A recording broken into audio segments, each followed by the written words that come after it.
bilang nanay, nakikita ko sa kanya, mabait siyang bata. Dito sa The Voice, mas naging close kaming dalawa. Kaya meron na kaming TikTok. Grabe. Ito na pala yung mga Diyosa ng team ko eh. Uy, leche flan po ba yan? Yes po! Ondo. Oh, wow.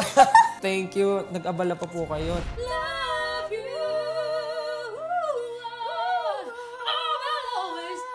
Pag face to face, wala na, may himatay ka na sa kapugian niya, wala na. Pag tinuturuan tayo, hindi ako eye contact sa kanya. Bawat tingin ko, ayoko, lilingon na ako. Grabe. Kami po yung Thank you. Pag niyakap mo siya, amoy sunflower.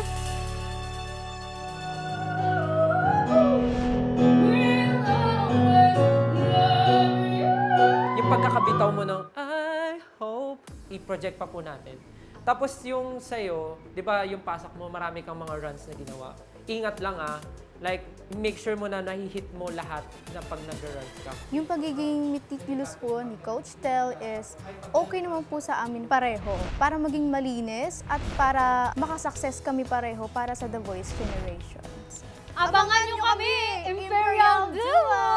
May kilig pa yarn! Giving!